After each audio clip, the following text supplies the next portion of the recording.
Morning voice എന്ന പ്രതിദിന വചനധ്യാന പരമ്പരയിലേക്ക് ഏവർക്കും സ്വാഗതം.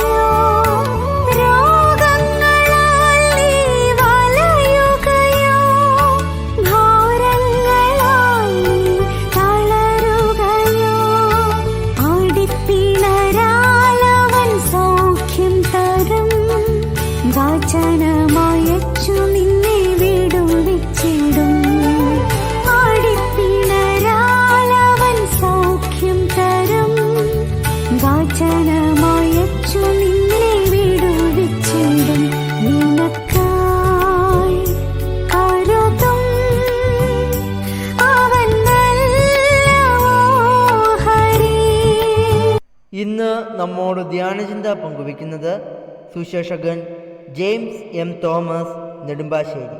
പ്രാർത്ഥനയോടെ ശ്രവിച്ചാലും. ദൈവനാമം മഹത്വപ്പെടുമാറാകട്ടെ. മോർണിംഗ് വോയിസിൻ്റെ പ്രിയ ശ്രോതാക്കൾക്ക് ഒരിക്കൽ കൂടെ ദൈവനാമത്തിലുള്ള സ്നേഹവന്ദനങ്ങൾ അറിയിക്കുവാൻ ഞാൻ അതിയായിട്ട് സന്തോഷിക്കുന്നു. ഉൽപ്പത്തി പുസ്തകത്തിലൂടെയുള്ള ആത്മീക യാത്രയാണ് നാം ചില നാളുകളായി ഒരുമിച്ച് ചെയ്തുകൊണ്ടിരിക്കുന്നത്.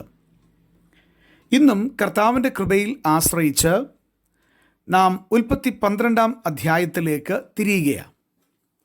കഴിഞ്ഞ ആഴ്ചയിൽ നാം ഓർത്തതുപോലെ ക്രിസ്തീയ ജീവിതത്തോട് ബന്ധപ്പെട്ട് നാം ഓർക്കേണ്ടുന്ന അനവധി വസ്തുതകൾ ഈ 12-ാം അധ്യായത്തിൽ അബ്രാമിനോട് ബന്ധപ്പെട്ട് ദൈവം രേഖപ്പെടുത്തിയിട്ടുണ്ട്. അബ്രാമിനോട് ബന്ധപ്പെട്ട് നാം കഴിഞ്ഞ ആഴ്ചയിൽ ഓർത്ത പ്രയോഗം വിട്ട് പുറപ്പെടുക എന്നുള്ളതാണ്. അതിൽ വിടുക എന്നുള്ളതാണ് കഴിഞ്ഞ പ്രാവശ്യം നമ്മൾ ഓർത്തത്. ഇന്നത്തെ ചിന്തയ്ക്കായിട്ട് ഞാൻ ഒരിക്കലൂടെ 12-ാം അധ്യായത്തിൻ്റെ 1-ാം വാക്യത്തിലേക്ക് ഹൃദ്യമായി താങ്കളെ സ്വാഗതം ചെയ്യുന്നു. ഉൽപ്പത്തി പുസ്തകം 12-1.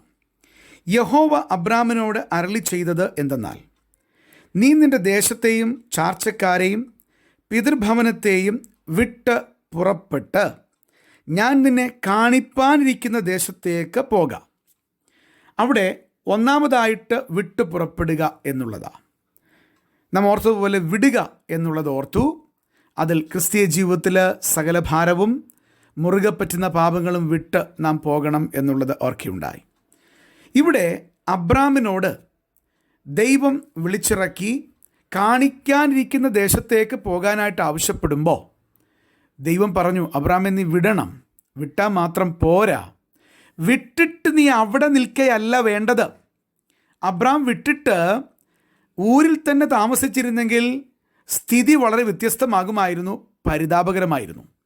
ക്രിസ്തീയ ജീവിതത്തിൽ വേർപെട്ട ജീവിതം നയിക്കാൻ വിടേണ്ടത് വിട്ടിട്ട് അവിടെ നിന്നാൽ പറ്റുകയില്ല. മറിച്ച് വിടേണ്ടത് വിട്ടിട്ട് ദൈവ സന്നിധിയിൽ ദൈവം കാണിക്കുന്ന തിരുവചന സത്യങ്ങളിലേക്ക് നടന്നു കയറുന്ന ആത്മീക ജീവിതത്തിൻ്റെ ഉയർന്ന പാന്താവ് താങ്കൾക്കുണ്ടാവണം. ഇത് ദൈവം ആഗ്രഹിക്കുന്ന വിഷയമാണ്. അപ്പോൾ വിടുക, പുറപ്പെടുക, ദൈവസന്നിധിയിൽ പുറപ്പെടാനുള്ളൊരു താല്പര്യം. ഈ താല്പര്യം എല്ലാവർക്കും ഉണ്ടാകേണ്ടതാണ്. ഇത് ദൈവസഭയ്ക്കത് ഉണ്ടാകണം. എങ്ങോട്ട് പുറപ്പെടാൻ?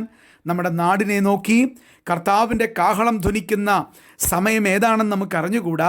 ഏത് സമയത്തും ഒരുക്കമുള്ളവരായി നമ്മുടെ വാഗ്ദത്ത നാട്ടിലേക്ക് പ്രവേശിക്കുവാനുള്ള ഒരു താല്പര്യം നമുക്കുണ്ടാവണം. പ്രിയമുള്ളവരെ, പുറപ്പെടുക ആട്ടെ. അബ്രഹാമിനോട് ദൈവം പറഞ്ഞു, നീ നിൻ്റെ ദേശത്തെയും ചാർച്ചക്കാരെയും നിൻ്റെ പിതൃഭവനത്തെയും വിട്ടിട്ട് പുറപ്പെടണം. എങ്കിൽ മാത്രമേ ഞാൻ കാണിക്കാനിരിക്കുന്ന ദേശത്തേക്ക് നിനക്ക് ചുവടടികൾ വയ്ക്കാനായിട്ട് സാധിക്കുകയുള്ളൂ. അബ്രഹാം പുറപ്പെട്ടോ? തീർച്ചയായിട്ടും അബ്രഹാം പുറപ്പെട്ടതായിട്ട് നമുക്ക് 4-ാം വാക്യത്തിൽ കാണാനായിട്ട് സാധിക്കുന്നുണ്ട്. നാം എന്താ 4-ാം വാക്യത്തിൽ വായിക്കുന്നത്? യഹോവ തന്നോട് കൽപ്പിച്ചതുപോലെ അബ്രഹാം പുറപ്പെട്ടു. ഒരിക്കലൂടെ പറയാം, യഹോവ തന്നോട് കൽപ്പിച്ചതുപോലെ അബ്രാം പുറപ്പെട്ടു എന്ന് 4-ാം വാക്യത്തിൽ ദൈവത്തിൻ്റെ പരിശുദ്ധാത്മാവ് എഴുതി വച്ചിരിക്കുക. ദൈവത്തിൻ്റെ കൽപ്പന അനുസരിക്കുന്ന അബ്രാമിനെ നമുക്കിവിടെ കാണാനായിട്ട് സാധിക്കും. ദൈവം പറഞ്ഞത് അവൻ കേട്ട് ദൈവം പറഞ്ഞ കൽപ്പന അനുസരിക്കുന്ന അബ്രാമിനെ നമുക്ക് വളരെ വ്യക്തമായിട്ട് ഈ ഭാഗത്ത് കാണാനായിട്ട് കഴിയുകയാണ്. പ്രിയ ദൈവജനമേ, വിടേണ്ടത് വിടണം, പുറപ്പെടേണ്ടപ്പോൾ പുറപ്പെടണം. എങ്കിൽ മാത്രമേ ക്രിസ്തീയ ജീവിതത്തിൻ്റെ അനുഗ്രഹങ്ങൾ പ്രാപിക്കാനായിട്ട്, ദൈവത്തെ പ്രസാദിപ്പിക്കാനായിട്ട് നമുക്ക് സാധിക്കുകയുള്ളൂ. എബ്രായ ലേഖനത്തിലേക്ക് വരുമ്പോൾ നമ്മുടെ ക്രിസ്തീയ ജീവിതത്തോട് ബന്ധപ്പെട്ട് ഞാനൊരു കാര്യം ഓർമ്മിപ്പിക്കാം. കഴിഞ്ഞ ആഴ്ചയിൽ ഓർത്തതിൻ്റെ തുടർച്ച തന്നെയാണത്. എബ്രായ ലേഖനം 12-ാം അധ്യായത്തിൻ്റെ 1-ാം വാക്യം ഞാൻ വായിക്കട്ടെ. അവിടെ ഇങ്ങനെ വായിക്കുന്നു: ആകയാൽ നാമും സാക്ഷികളുടെ ഇത്ര വലിയൊരു സമൂഹം നമുക്ക് ചുറ്റും നിൽക്കുന്നത് കൊണ്ട് സകല ഭാരവും മുറുകെ പറ്റുന്ന പാപവും വിട്ട് നമുക്ക് മുന്നിൽ വച്ചിരിക്കുന്ന ഓട്ടം സ്ഥിരതയോടെ ഓടുക. അവിടെ നാം കഴിഞ്ഞ പ്രാവശ്യം ഓർത്തു, സകല ഭാരത്തെ വിടണം, മുറുകെ പറ്റുന്ന പാപത്തെ വിടണം, പാപവും വിട്ട് നമുക്ക് മുൻപിൽ വച്ചിരിക്കുന്ന ഓട്ടം നാം എന്ത് ചെയ്യണം? സ്ഥിരതയോടെ ഓടണം. അതാണ് പുറപ്പെടുക, ഓടുക. കാൽവരിയുടെ ക്രൂശിൻ്റെ ചുവട്ടിൽ രക്ഷിക്കപ്പെടുമ്പോൾ ആരംഭിക്കുന്ന ക്രിസ്തീയ ജീവിതം അത് തുടർമാനമാണ്. ഒരു ദിവസം കൊണ്ട് തീർന്നു പോകുന്നതല്ല. ഇടയ്ക്കിടയ്ക്ക് പാപം ചെയ്ത് പാപത്തിൽ വീണ് എങ്ങനെയെങ്കിലുമൊക്കെ അങ്ങ് ചെന്ന് പറ്റാം എന്ന ചിന്തയല്ല നമുക്ക് വേണ്ടത്. മറിച്ച് എൻ്റെ ക്രിസ്തീയ ജീവിതം ഞാൻ പുറപ്പെടേണ്ടുന്ന ജീവിതമാണ്. ദൈവം ആഗ്രഹിക്കുന്നത് പോലെ നീതിയിലും വിശുദ്ധിയിലും ഞാൻ കഴിക്കേണ്ടുന്ന ജീവിതമാണ്. ദൈവത്തെ പ്രസാദിപ്പിക്കേണ്ടുന്ന ജീവിതമാണ്.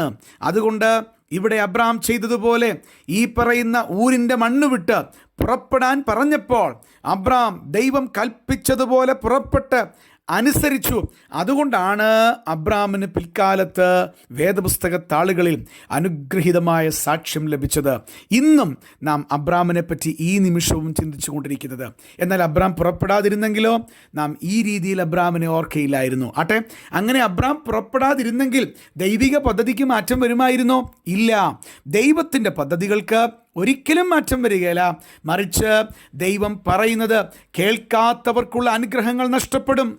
ദൈവം പറയുന്നത് അനുസരിക്കാത്തവർ ദൈവിക പദ്ധതികളിൽ പരാജയപ്പെടും. ദൈവ പദ്ധതികൾ പരാജയപ്പെടുകയില്ല. ഇവിടെ പറയുന്നത് നമുക്ക് മുൻപിൽ വച്ചിരിക്കുന്ന ഓട്ടം സ്ഥിരതയോടെ ഓടുക. നമുക്ക് പുറപ്പെടാം. പ്രിയമുള്ളവരെ, നമുക്ക് കർത്താവിൻ്റെ സന്നിധിയിൽ നമ്മുടെ ഉന്നത നാടിനെ നോക്കി, സ്വർഗത്തെ നോക്കി, ഈ ഭൂമിയിൽ ജീവിക്കുമ്പോൾ ഉയർന്ന ക്രിസ്തീയ ജീവിതത്തിൻ്റെ അനുഗ്രഹങ്ങളെ നോക്കി ദൈവപ്രസാദം ലഭിക്കുമാറ് ഓടാനായിട്ട്, പുറപ്പെടാനായിട്ട് നമുക്ക് സാധിക്കട്ടെ. അതിനായിട്ട് എല്ലാ പ്രിയ കേൾവിക്കാരെയും കർത്താവിൻ്റെ ആത്മാവ് ധാരാളം സഹായിക്കട്ടെ എന്ന് പ്രാർത്ഥിക്കുന്നു. ദൈവനാമം മഹത്വപ്പെടട്ടെ.